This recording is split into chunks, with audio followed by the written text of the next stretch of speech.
everyone. I'm Isabella, And I'm Karen. I'm Taya. And I'm Megan.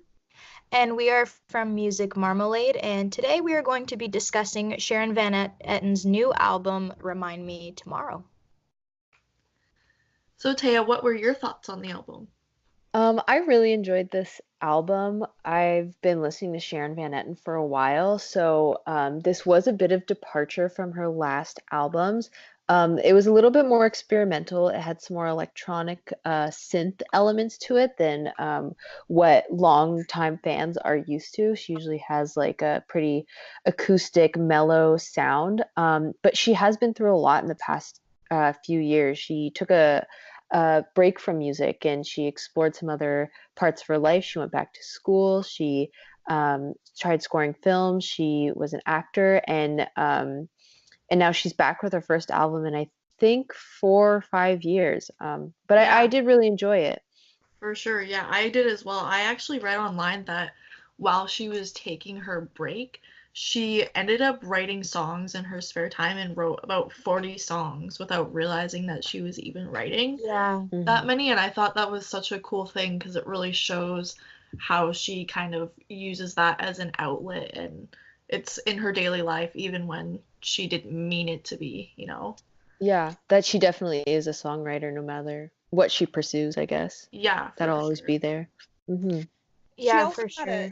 she also had a kid, didn't she, during her break? Yeah. Yeah, and that is also like that's like a huge like thing in someone's life to have a kid. So you can't expect, as her life changes, her music changes as well. And I think that's really reflective of the themes on this album. For Yeah, sure. there's a lot of intimate and personal things that she discusses in her songs about like how her love has changed when, she looks at someone that she loves versus her child that she loves. Like it's a very different dynamic type Mhm. of relationship, and she really dives into what she feels when she looks at her child, which is really cool. For sure, yeah. Definitely. She's touching on when it comes to love and stuff like that, not just like the good part of love, but also the bad. Like, she was in an abusive relationship in her early 20s, and she said in an interview that had a big effect on her songwriting too. Mm-hmm. Yeah, like Definitely, yeah. the song No One's Easy to Love. I think that one really describes that really well, that you love someone but you have all the hardships that come with that love, and it's not easy. Mhm. Yeah, and another track where she discussed it was I Told You Everything. Yeah. And Yeah. that's definitely one of the most like hard-hitting tracks that she's Yeah. written on that And album. it opens up the album too. I think it's the first song, and Yeah. it sort of it introduces like listeners to it's sort of like gives them like an opening to be like, hey, I've been through a lot of stuff. This is what I've gone through, and now you're going to hear about it, you know? Yeah, and it's really Mhm. interesting because she introduces the song with like a very like mellow sounding piano that's just one piano, and she's singing her heart out, and it just feels really raw, and like you can sense the emotion, and she Mhm. creates an atmosphere that really puts you in that spot as if she was telling you the story. Definitely, yeah. It is a very atmospheric album. Definitely, Yeah. not just like in sound, but even in like the visuals. Like when I listened to this album, it was on Spotify, and each track had its own individual like video, and it was very like vintagey, like 80s, 90s kind of vibes. Yeah, I think it was actually recorded through a baby monitor, which I think is kind of it kind of ties it in, with Yeah. what she's been through. And then also back to what you had said about like the 90s, she also has a couple tracks on here that a lot to do with nostalgia, which I Yeah. feel like is kind of different for her.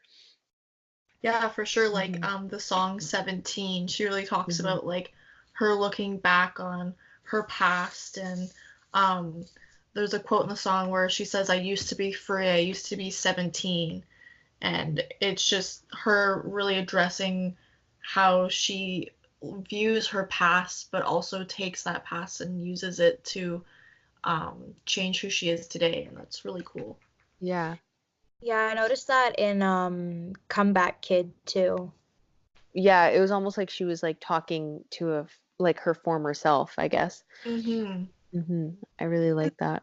See, I Yeah, always there's took it as like she was speaking to her child in 17. Yeah, that could be another Well, that thing could work. too, Yeah. which I think is definitely interesting and like I felt like a lot of her past songs were about herself, which is common for songwriters, but now it's almost like she's talking to someone and that someone is, her child. It's like, this is what I did. You can do this, or you shouldn't do this. This is what I was like, and I'm going to give you the permission to be as, free as I was, I guess. yeah, Yeah. and there's actually a quote that says, "But you're just 17, just like me." So hmm that really kind of backs up the point that it sounds like she's referring to someone and like seeing herself in somebody else. Yeah, definitely. Yeah. And that at 17, no one's perfect and it's okay to make mistakes almost like she's acknowledging that. Yeah, for Oh, sure. absolutely. hmm Another thing I wanted to bring up was the production of the album. It was produced by, let me just pull up his name here, John Congleton, who Hmm. produced St. Vincent's 2014 self-titled album, which also was a bit of a departure from her. And it sounds like the same sort of departure, but it doesn't sound like a St. Vincent album. It sounds still like a Sharon Van Etten album. And I think Yeah. that's a Hmm. really interesting aspect to talk about.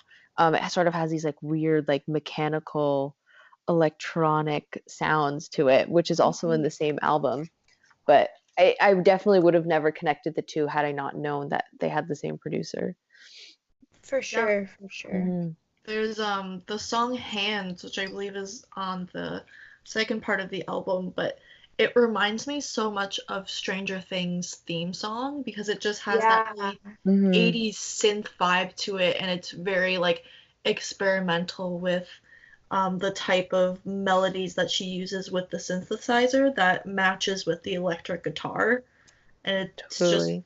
very interesting to see her play with those different elements that she might not have used before in her music.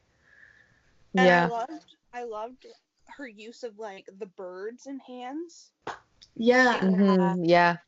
because I found it had like a sense of apocalyptical, Hmm. but then with the birds, it's kind of like a rebirth. Yeah. Definitely. And I guess in a way, this album sort of is like a rebirth of Sharon Van Etten? Yeah, for sure, For hmm because she spent sure. so much time without creating and producing it to the world where it was just for herself that she's hmm kind of come back and reborn. And even something that we've discussed before, like just in class, was the cover of the album and how even that's a departure for her. Yeah. Yeah, for sure. And like going off of that with the album cover, I'm looking at an article about the album from consequenceofsound.net, and it says lyrically and emotionally, it's a scrapbook of those lost years. And that's kind of like what the album cover is because you look through like old like photo albums and stuff, and then you would see a photo like that. It's not like one of those album covers where they like put makeup on you and they put the lighting up and they set you up for that one shot. It looks like she just went through like an old book and she was like, yeah, like this one's gonna work, and then just threw it out. It's a pretty hectic picture. Yeah. Mhm. There's definitely a lot going on. It gives you a lot of a visual appeal to want to explore the image just as much as you'd want to explore the different sounds and different messages that she's included in the album. And I think it's such a great way to tie together her whole concept of this album. Yeah. Yeah. And what's interesting about it too is you don't see it unless you look really close, but there's a photo of her on the floor. And I Hmm. think there's like a Mhm. piece of clothing like kind of draped over it. And Yeah. that photo looks like what you would use for an album cover, but Yeah. it It's almost like it was got thrown away or lost in the mess.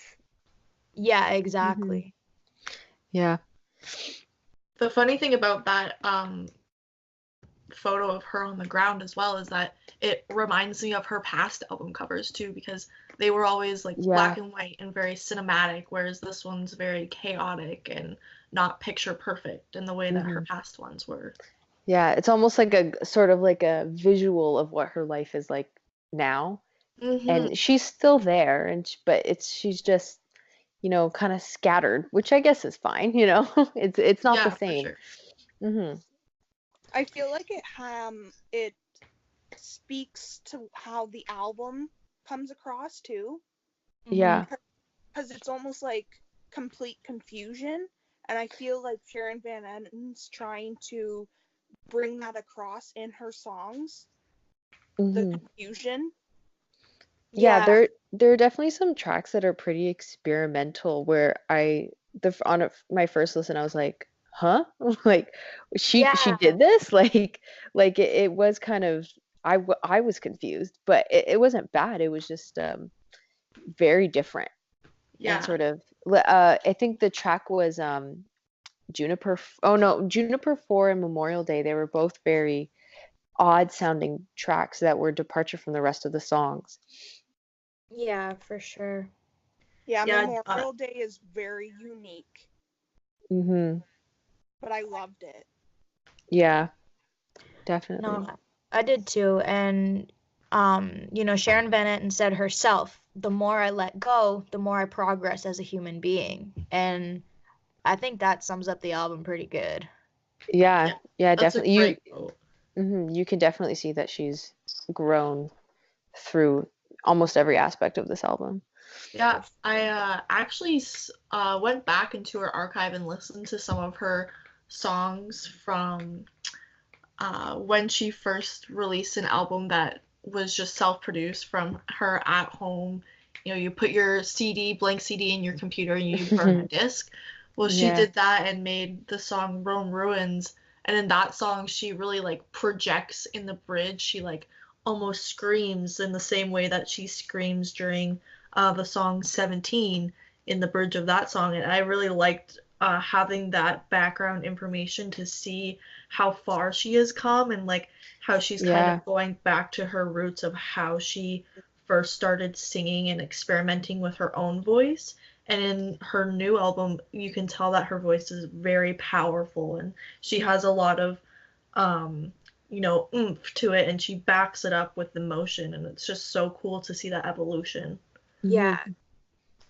for sure. Definitely. Yeah, that's something that um you and I've talked about, Karen, where I had never heard her scream like that in any of her songs, but I haven't Mm-hmm. listened that far back into her catalog. So it is interesting to see how through the years she has changed, but she, has come back to I guess express that emotion. Yeah. And one thing that I've always loved about her voice is she has this like bittersweetness to it. She has this beautiful voice and she has great ability with it, but there's something in it that just makes me want to rip my heart out. And I Yeah. don't know why. And it's still apparent on this album, even though there's like lighter subjects that aren't always about this abusive relationship. Yeah. There's songs about being a mother and nostalgia and stuff. So that's something that I really like about her. Yeah, and it's really cool because it's almost like she has a very angelic voice. Like it sounds Yeah. very like Yeah. I don't know, soft and like she's an angel singing down from you, but then at the same time she's also like pulling at your heartstrings and making you feel the Yeah. emotions that she has felt. Yeah. She has She's like this the weird angel like and the soul devil. to it. Yeah. Yeah. Yeah, pretty much. She's the angel and the devil on your shoulder, basically. Yeah. I Yeah. love it. Well, did you guys have any final thoughts on Remind Me Tomorrow? I love the album. It was really great. I definitely recommend listening to it. Yeah, Same. I think people should listen to this album and just Sharon Van Etten in general, because there's some great tracks on this album. Yeah. You'll have a very chilling experience. Yeah, it'll be an Absolutely. interesting one. For sure. I loved the album, and I loved that it told a story from I Told You Everything to Stay. It's Yeah. telling you. It did feel like an evolution, like there was a beginning, middle, and end. Yeah. For sure. For sure. All right. Well, on that note, I am Isabella. I'm Karen. I am Taya. And I'm Megan. And thank you guys so much for listening. I used to be 17.